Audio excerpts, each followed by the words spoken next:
What's up, guys? Thank you guys for joining me again. Before I get started with the video, I would like to give a hearty congratulations to my Atlanta Braves. Talk about a fantastic series, beating the biggest payroll in all of Major League Baseball, the Los Angeles Dodgers, and doing it in a way that allows for us to truly feel like we have a chance at winning the World Series. Look, I remember as a kid growing up in Louisiana, right after WCW, the Braves would come on the TBS Superstation. So don't act like this is new. Don't act like I'm just bandwagon jumping. I know people try to call me a Johnny-come-lately in a lot of instances, but this one's real. This one's about as real as a fraction of beneath my love for the New Orleans Saints. So with that being said, as I take off the hat and we chop on, as they like to say in Brave Nation, let's get to the drama of last week between Marvin Vettori and Paulo Costa. I gotta tell you something, man. This Paulo Costa, this dude is tripping. And I just don't understand. You know, whenever Paulo Costa lost to Israel Adesanya, it was worst case scenario because he talked so much. And we all thought that he had a chance and he got beaten the way that he did. Then he goes and makes the excuse about the wine, talking about I got drunk the night before. It was like he kept tripping over his feet. Every time he took a step forward, he would kick the back of his own foot, like that old school game that you play with your friends on the playground, and he would knock himself down. Never thought it could get worse from that fight that he lost to Izzy in Abu Dhabi. But to no one's surprise, Paulo Costa has topped that this week with all of his actions. Dude has been known to come in heavy.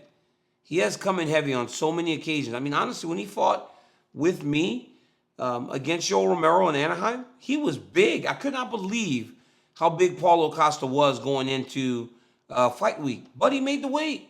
He was motivated to make the weight and knew that if he won that fight, he was going to get a title fight. Against Marvin Vettori, after losing the way that he did, he must not have had the motivation. So as the week progresses, you know Marvin, he's an angry guy. Marvin is an angry guy, and he's a guy that a lot of people don't really like. But guess what? They like him after this week because Marvin handled this week the best that anybody could possibly handle. And I'm meaning from taking the fight at 195 to ultimately fighting him at 205. Paulo goes into the octagon at 220 pounds. Vettori, I'm not even sure if he hardly ever weighs 220 and makes 185 pounds. But as we go on in the week, you start to hear stories of Costa being very heavy. I heard this on Tuesday. Costa's heavy, like really heavy. We don't know what we're going to do. You get into the negotiations, you get into the media day. Marvin starts to tell people that he's heavy. But Marvin said one thing that was very telling early in the week.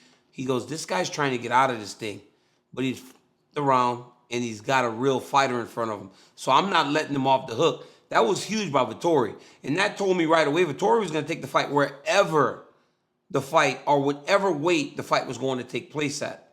And ultimately he did that. Back and forth. They were on an interview.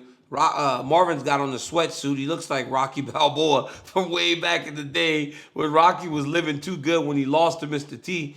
Marvin's sitting there with that nice purple sweatsuit. He's saying Costa's funny. Costa says 195, or Marvin says 195. Costa agrees to it. What happened to that weight?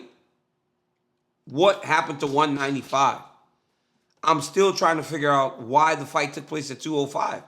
Who knows? Who knows? Did Costa just decide he wasn't going to go down to 95 now? Because at 205, it doesn't seem like he's cutting much weight at all. Well, 15 pounds. He still cut 15 pounds.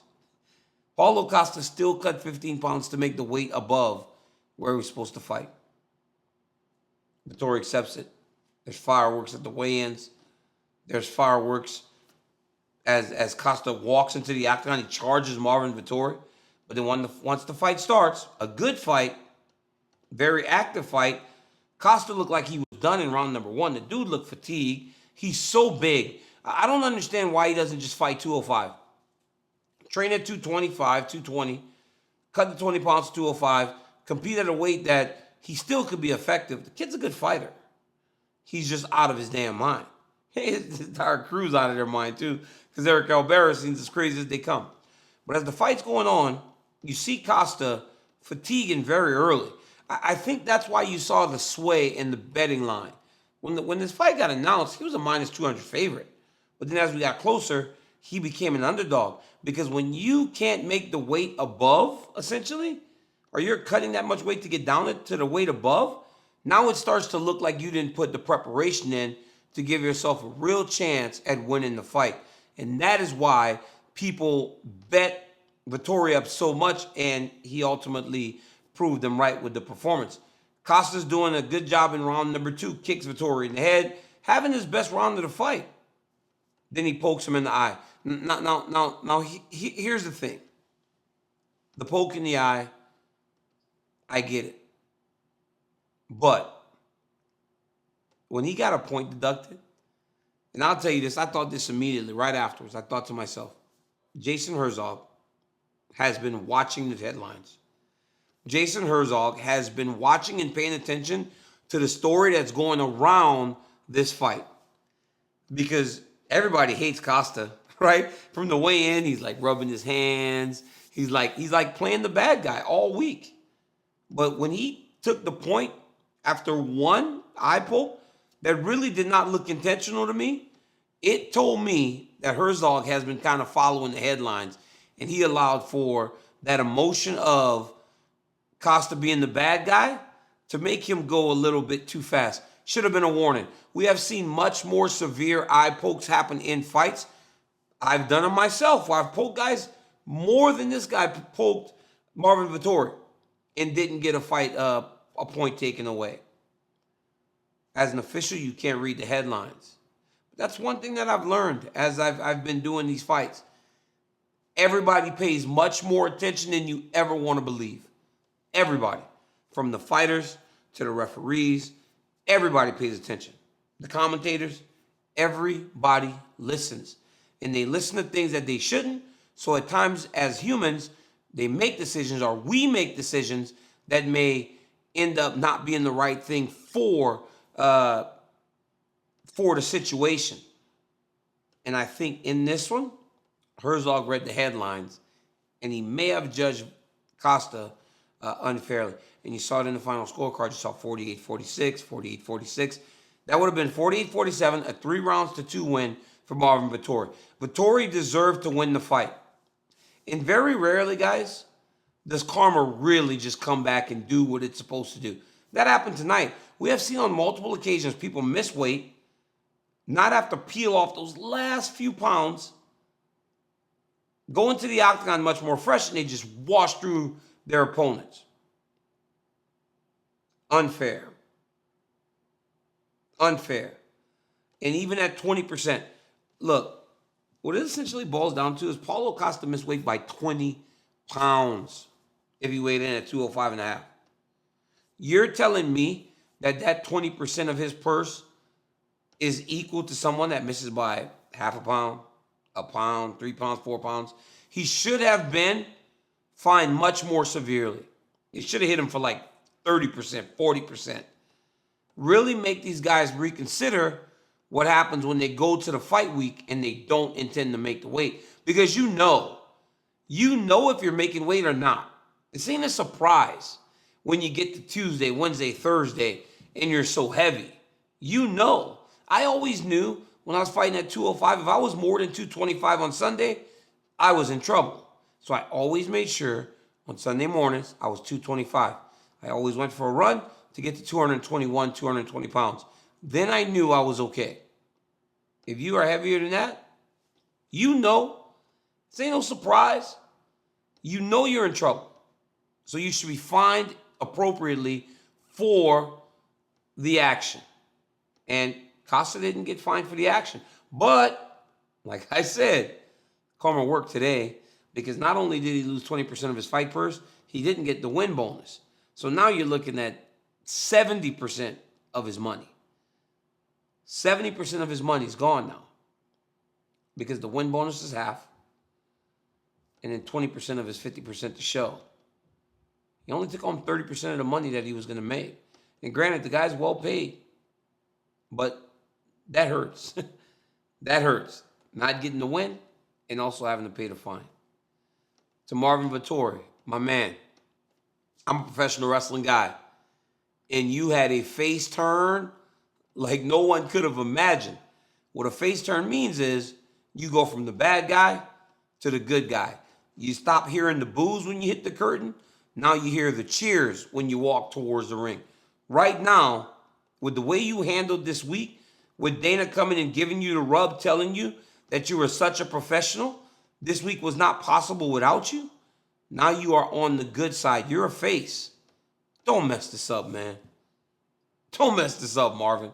Don't go out there acting all crazy again like whenever you was mad because I didn't have you in the video game. I was trying, man. It's not just me making the decision by myself. You got it, bruh. Don't mess this up. Continue to be the guy that we all saw this week. The guy that you can be. Don't be the big, angry, mean dude that's kind of attacking everybody. You have got a chance now to really reinvent your persona to the masses. Take advantage of it. And for Paulo Costa, Paulo, stay at 205, my friend. You're fine. You're big enough. You can fight at that weight class. It's so very rare that you can do what you did this week and still be on the roster. I remember when I fought Anderson Silva on 2 days' notice. Right after they told me about Jones, I started to drink Gatorade because I thought I wasn't fighting. I went to work out in the afternoon. Look, if you guys have cut weight, a bottle of Gatorade, when all you're drinking is water, and you start to put that sugar back in your body, everything holds on to it. Your body holds on to anything different. My body did not want to shed those last couple pounds to fight Anderson, so I asked. I said, hey, can I just weigh 209? Can I just be 210? Please, can I just be 210? They said, DC, this dude Anderson's coming in on 2 days' notice, gallbladder surgery. He's 198 pounds. Can you please get down to your weight? Please. That's it. Please, just get down to your weight. And I said, okay. I said, if that's what has to happen, that's what has to happen. I didn't get the option to go up, but I shouldn't have got the option to go up. And you shouldn't have gotten the option to go up either. So now that this happened, you lost the fight, sure. But now you go to 205. It's a whole new slate. Stay there. Don't look for the option again. Don't hope that you mess up so bad that someone has to care enough to keep you. Got to take this shit serious, man. This is our job. This is your job. This is how you change your life. Don't play around with life-changing opportunities. Both of these men, after this fight tonight, have big chances to truly change the idea. Marvin can become loved. I know that might be difficult for Marvin because the dude's angry all the time. But Paulo Costa gets a fresh start. Take advantage of it. Nothing's wrong with admitting that you've outgrown a weight class. Still look as muscular and jacked as I've ever seen you. And Marvin Vettori, your skill set is really improving, my man. So keep plugging away. Great job. Hey, for all the stuff that surrounded the fight, inside the octagon, it was fantastic. And it was fun. And for all you referees, stop looking at the headlines, man. Come on, man. That's crazy. All right, guys. See you next time.